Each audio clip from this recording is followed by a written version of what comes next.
Hello everyone, welcome to exam forum के आज इस वीडियो में हम 22 अक्टूबर 2020 से करंट अफेयर्स के क्वेश्चन डिस्कस करेंगे। वीडियो शुरू करने से पहले अगर अभी तक आपने एग्जाम फोरम चैनल को सब्सक्राइब नहीं किया है तो इसको सब्सक्राइब करके ऑल वाले नोटिफिकेशन बेल को ऑन कर दीजिए ताकि आने वाले सभी वीडियोज़ की जो नोटिफिकेशन है आप तक पहुँचती रहे। तो चलिए शुरू करते हैं अब आज का वीडियो। आज का पहला क्वेश्चन है, हाल ही में भारत के पहले high quality khadi fabric footwear का शुभारंभ किसके द्वारा किया गया है? तो भारत के पहले high quality khadi fabric footwear का शुभारंभ किया गया है नितिन गडकरी के द्वारा। ये जो फुटवेयर हैं, फुटवेयर मतलब चप्पल, ये बनाए गए हैं खादी और ग्रामो उद्योग आयोग के द्वारा। ये फुटवेयर रेशम, कपास और ऊन जैसे खादी फैब्रिक के बनाए गए हैं। नितिन गडकरी जो कि वर्तमान में भारत के केंद्रीय सड़क परिवहन, राजमार्ग और सूक्ष्म लघु एवं मध्यम उद्योग MSME मंत्री हैं। हाल ही में नितिन गडकरी के द्वारा असम के जोगीघोपा में भारत के पहले मल्टी मॉडल लॉजिस्टिक पार्क की आधारशिला रखी गई है। यहाँ पर बात की गई है खादी और ग्रामो उद्योग आयोग की। खादी और ग्रामो उद्योग आयोग यानी कि khadi and village industries commission KVIC, जिसकी स्थापना हुई थी 1956 में, मुख्यालय है मुंबई महाराष्ट्र। वर्तमान में KVIC के चेयरमैन है विनय कुमार सक्सेना। क्वेश्चन नंबर 2 है, 6th India international science festival 2020 IISF Bharat अंतर्राष्ट्रीय विज्ञान महोत्सव 2020 का आयोजन किस संस्था के द्वारा किया जाएगा? तो 6वें इंडिया इंटरनेशनल साइंस फेस्टिवल 2020 का आयोजन किया जाएगा CSIR के द्वारा, यानी कि इस क्वेश्चन का सही आंसर है बी। CSIR जिसका पूरा नाम है council of scientific and industrial research, वैज्ञानिक तथा औद्योगिक अनुसंधान परिषद। CSIR जो कि भारत का सबसे बड़ा रिसर्च इंस्टीट्यूट है, जिसकी पूरे भारत में 38 राष्ट्रीय प्रयोगशालाएं हैं, जैसे CDRI central drugs research institute जो कि लखनऊ में है, NBRI national botanical research institute ये भी लखनऊ में है, NEERI national engineering environmental research institute जो कि नागपुर महाराष्ट्र में है, CBRI central building research institute जो कि रुड़की उत्तराखंड में है। तो इस प्रकार से CSIR की पूरी भारत में 38 प्रयोगशालाएं हैं। CSIR की स्थापना हुई थी 1942 में। CSIR का प्रेसिडेंट होता है भारत का प्रधानमंत्री जो कि वर्तमान में है PM मोदी। CSIR के वर्तमान में महानिदेशक हैं शेखर सीमांडे, मुख्यालय है नई दिल्ली। CSIR की एक प्रयोगशाला है जिसका नाम है सीमेरी, जिसका पूरा नाम है central mechanical engineering research institute, केंद्रीय यांत्रिक अभियांत्रिकी अनुसंधान संस्थान, जिसका मुख्यालय है पश्चिम बंगाल के दुर्गापुर शहर में। और हाल ही में सीमेरी के द्वारा दुनिया के सबसे बड़े सोलर पेड़ को विकसित किया गया है। क्वेश्चन नंबर 3 है, निम्नलिखित में से कौन सा राज्य एनीमिया मुक्त भारत सूचकांक में सबसे ऊपर है? एनीमिया जो कि खून की कमी से होने वाला एक रोग है, तो इसको समाप्त करने में सबसे अच्छा राज्य रहा हरियाणा, यानी कि इस क्वेश्चन का सही आंसर है सी। एनीमिया मुक्त भारत 2020 सूचकांक में नंबर 1 राज्य है हरियाणा। हरियाणा राज्य की राजधानी है चंडीगढ़। राज्यपाल हैं सत्यदेव नारायण आर्य। हरियाणा राज्य के मुख्यमंत्री हैं मनोहर लाल खट्टर। 2021 का जो खेलो इंडिया यूथ गेम्स है जो कि चौथे संस्करण के होंगे, इनका आयोजन किया जाएगा हरियाणा के पंचकुला शहर में। क्वेश्चन नंबर 4 है, केंद्रीय मंत्रिमंडल द्वारा किस केंद्र शासित प्रदेश में पंचायती राज अधिनियम 1989 को अपनाने की मंजूरी दे दी गई है? तो हाल ही में जम्मू कश्मीर केंद्र शासित प्रदेश में पंचायती राज अधिनियम 1989 को अपनाने की मंजूरी दे दी गई है। क्यों? क्योंकि जो जम्मू कश्मीर प्रदेश था, यहाँ पर धारा 370 थी, जिसकी वजह से कई सारी केंद्र की योजनाएं या फिर नियम लागू नहीं होते थे। जब से धारा 370 हट गया है, उसके बाद सारी योजनाएं और नियम केंद्र सरकार के लागू होंगे। उन्हीं में से एक है पंचायती राज अधिनियम 1989 जो कि अब जम्मू कश्मीर केंद्र शासित प्रदेश में लागू होगा। इस अधिनियम के लागू होने के बाद जिला विकास परिषद के सीधे चुनाव होकर जनप्रतिनिधियों के हाथ में सत्ता आएगी जम्मू कश्मीर केंद्र शासित प्रदेश में। हाल ही में जम्मू कश्मीर केंद्र शासित प्रदेश में एक प्रोग्राम चलाया गया है जिसका नाम है my town my pride program. Jammu Kashmir जो कि 31 अक्टूबर 2019 को एक भारत का केंद्र शासित प्रदेश बन गया है। जम्मू कश्मीर की 2 राजधानियां हैं, श्रीनगर समर की, जम्मू विंटर की। वर्तमान में जम्मू के उपराज्यपाल हैं मनोज सिन्हा।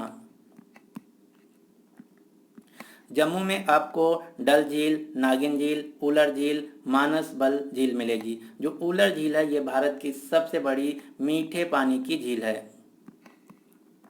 आपको मेनली याद रखना है जम्मू कश्मीर से यहाँ के नेशनल पार्क, क्योंकि जम्मू कश्मीर जब 2 राज्यों में डिवाइड हुआ जम्मू कश्मीर और लद्दाख में, तो जो हेमीज नेशनल पार्क है ये चला गया है लद्दाख केंद्र शासित प्रदेश में।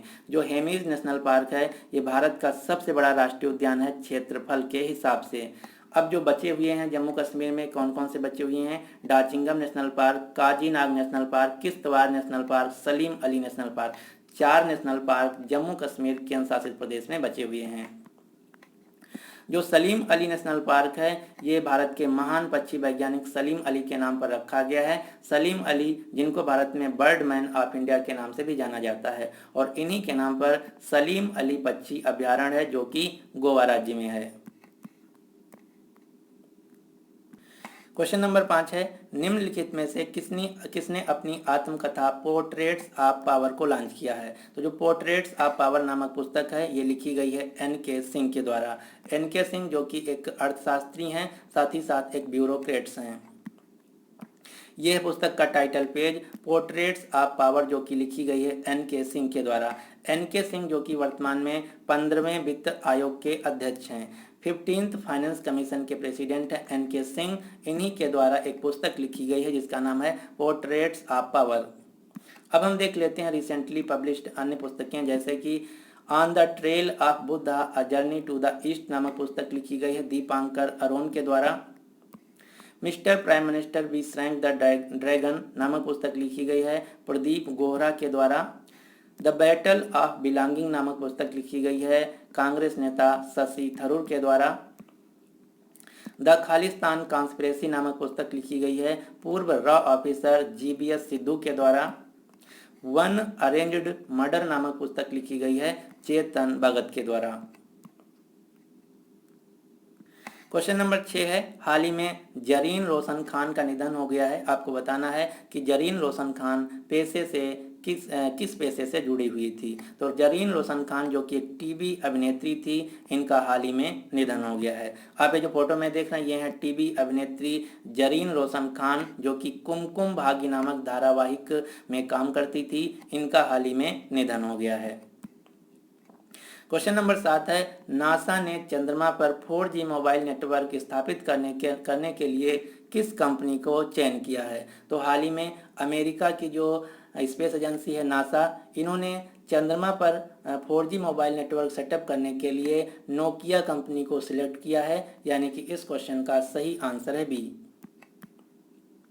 नासा का लक्ष्य है 2024 तक मनुष्यों को चंद्रमा पर ले जाना, जिसके लिए 2022 तक नासा चंद्रमा पर मोबाइल नेटवर्क्स स्थापित करेगी। इसी के लिए नासा ने नोकिया कंपनी को चुना है। नोकिया कंपनी जो कि फिनलैंड देश की एक कंपनी है जिसका मुख्यालय है फिनलैंड के इस्पो शहर में। वर्तमान में नोकिया कंपनी के सीईओ हैं पेका लुडमार्क। नासा जो कि अमेरिका की एक स्पेस एजेंसी है, नासा जिसका पूरा नाम है national aeronautics and space administration. NASA का मुख्यालय है अमेरिका की राजधानी वाशिंगटन डीसी। भारत की स्पेस एजेंसी है इसरो जिसका मुख्यालय है बेंगलुरु कर्नाटक में, और इसरो के वर्तमान में चेयरमैन है डॉक्टर के सिवान। क्वेश्चन नंबर 8 है, कौन सा देश अपने राष्ट्रीय आईडी योजना में फेशियल वेरिफिकेशन को अटैच करने वाला दुनिया का पहला देश बन गया है। तो हाल ही में सिंगापुर देश अपनी नेशनल आईडी में फेशियल रिकॉग्निशन को अटैच करने वाला दुनिया का पहला देश बन गया है, यानी कि इस क्वेश्चन का सही आंसर है डी। जिस प्रकार से अपने यहाँ आधार कार्ड है उसी प्रकार से सिंगापुर एक नेशनल आईडी बना रहा है जिसका नाम है सिंग पास फेस वेरिफिकेशन। अपने यहाँ जो आधार कार्ड है उसमें बायोमेट्रिक लिया गया है, और जो सिंगापुर का आईडी कार्ड होगा इसमें फेस रिकॉग्निशन लिया जाएगा। सिंगापुर जो कि एशिया महाद्वीप का एक देश है, सिंगापुर की प्रेसिडेंट हैं हालिमा याकूब, जो कि सिंगापुर देश की पहली महिला राष्ट्रपति हैं। सिंगापुर देश की मुद्रा है सिंगापुर डॉलर, और सिंगापुर देश की राजधानी है सिंगापुर सिटी। अब आपको मैं कुछ देशों के नाम बताता हूं जिनकी राजधानियां उसी नाम से हैं जिस नाम से वो देश हैं। जैसे सैन मारिनो की राजधानी है सैन मारिनो, पनामा की राजधानी है पनामा सिटी, सिंगापुर की राजधानी है सिंगापुर, वेटिकन सिटी की राजधानी है वेटिकन सिटी, लग्जमबर्ग की राजधानी है लग्जमबर्ग, अंडोरा की राजधानी अंडोरा लावेला, डेजीबूटी की राजधानी है डेजीबूटी, गुएटमाला की राजधानी है गुएटमाला सिटी, मेक्सिको की राजधानी है मेक्सिको सिटी, कुवैत की राजधानी है कुवैत सिटी, गुएना बिसाऊ की राजधानी है बिसाऊ, मोनाको की राजधानी है मोनाको। तो ये हैं कुछ देश जिनकी राजधानियों का नाम वही है जो कि उस देश का नाम है। Countries with same capital name, ये आपको याद रखना है। क्वेश्चन नंबर 9 है, पहली वर्चुअल G20 यूथ ग्लोबल सम्मेलन का आयोजन किस देश के द्वारा किया गया? तो फर्स्ट वर्चुअल G20 ग्लोबल सम्मेलन को होस्ट किया गया है सऊदी अरब देश के द्वारा, यानी कि इस क्वेश्चन का सही आंसर है ए। और इस सम्मेलन में भारत को रिप्रेजेंट किया भारत के युवा एंड खेल मंत्री किरेन रिजिजू ने। अब आपको एक ट्रिक याद रखना है, 2020 की G20 की कोई भी समिट पूछे उसका राइट आंसर होगा सऊदी अरब, क्योंकि G20 देशों में जिस साल जिस देश को अध्यक्षता मिलती है उस साल की जितनी भी सम्मेलन होती हैं, चाहे वो वित्त मंत्रियों की हो, स्वास्थ्य मंत्रियों की हो, कृषि मंत्रियों की हो, वाणिज्य मंत्रियों की हो, सभी होस्ट जो नेशन होता है उस देश की अध्यक्षता वाला देश होता है। तो G20 सम्मेलन 2020 की अध्यक्षता कर रहा है सऊदी अरब, यानी कि G20 की 2020 में जितनी भी सम्मेलन होंगी उन सभी को होस्ट किया जाएगा सऊदी अरब देश के द्वारा। अब हम जानते हैं कि G20 है क्या। तो G का मतलब है यहाँ ग्रुप, 20 का मतलब है 20 देश, G20 नेशंस।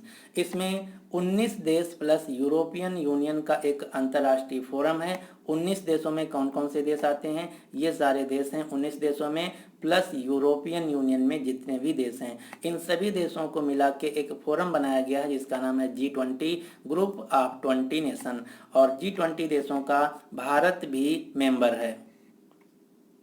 ये रहा भारत। अब आपको कुछ क्वेश्चन याद रखना है। G20 शिखर सम्मेलन 2020 का आयोजन होने वाला था सऊदी अरब के रियाद शहर में, जो कि कोरोना वायरस के कारण नहीं हुआ। ये सारी जो मीटिंग है वर्चुअल कंडक्ट की गई हैं। G20 शिखर सम्मेलन 2021 का आयोजन किया जाएगा इटली के बारी शहर में, और G20 शिखर सम्मेलन 2022 का आयोजन किया जाएगा भारत की राजधानी नई दिल्ली में। अब यहाँ पर आपको एक बात का ध्यान देना है, G20 देशों में ये सारे देश हैं जिसमें भारत भी इसका मेंबर है, लेकिन एक दूसरा फोरम है इससे मिलता जुलता जिसका नाम है G7 group of 7 nation. G7 का भारत मेंबर देश नहीं है। G7 में Canada, France, Germany, Italy, Japan, UK और अमेरिका शामिल हैं। तो ये कई बार एग्जाम में क्वेश्चन पूछा जा चुका है कि भारत G7 का मेंबर है या नहीं है, तो आपको याद रखना है भारत G7 देशों का मेंबर नहीं है।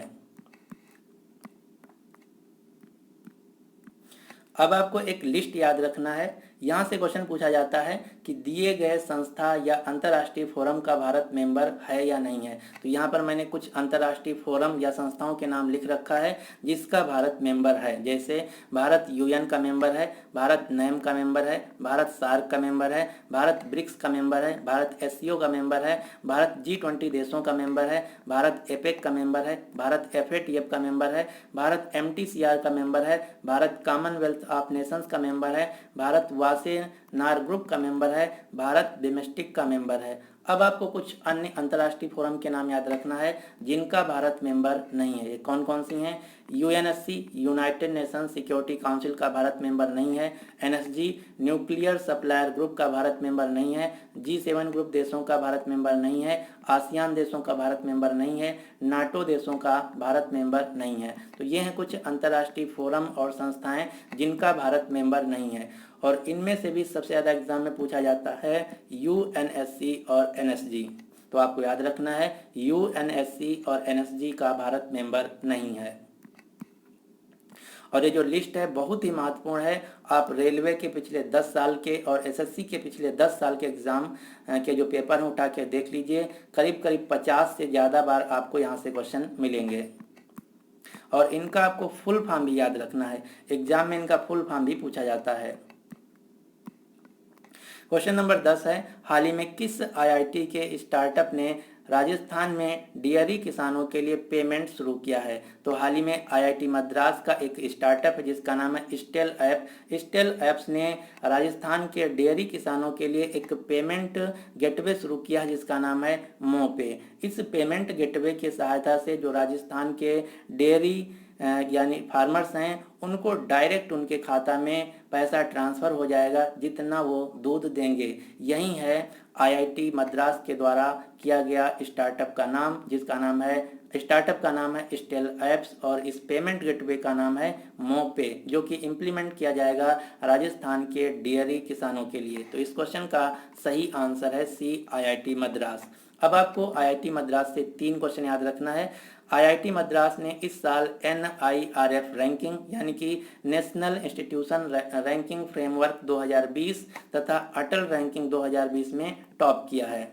NIRF रैंकिंग 2020 और अटल रैंकिंग 2020 में आईआईटी मद्रास के द्वारा टॉप किया गया है। और आईआईटी मद्रास के एक प्रोफेसर हैं जिनका नाम है थल पिप्पल प्रदीप, इनको इस साल निक्की एशिया पुरस्कार 2020 से सम्मानित किया गया है। तो इतने क्वेश्चन आपको यहाँ से याद रखने हैं। तो ये थे आज के करंट अफेयर्स के क्वेश्चन। अब हम देख लेते हैं कल वाले क्वेश्चन का आंसर। कल का क्वेश्चन था, किस केंद्रीय बल ने अपनी R&D सुविधाओं को मजबूत करने के लिए आईआईटी दिल्ली और DRDO के साथ समझौता किया है? तो इसका राइट आंसर था CRPF, central reserve police force. आज का क्वेश्चन है, हाल ही में काती बिहू त्योहार किस राज्य में मनाया गया है? तो इस क्वेश्चन का जो सही आंसर है आपको नीचे कमेंट बॉक्स में देना होगा। और एक बात का ध्यान देना है, जब आप क्वेश्चन का आंसर दिया करो तो विद डिटेल के साथ दिया करो, ना कि सीधा आंसर टिक कर दिया करो। So finally thanks for watching exam forum.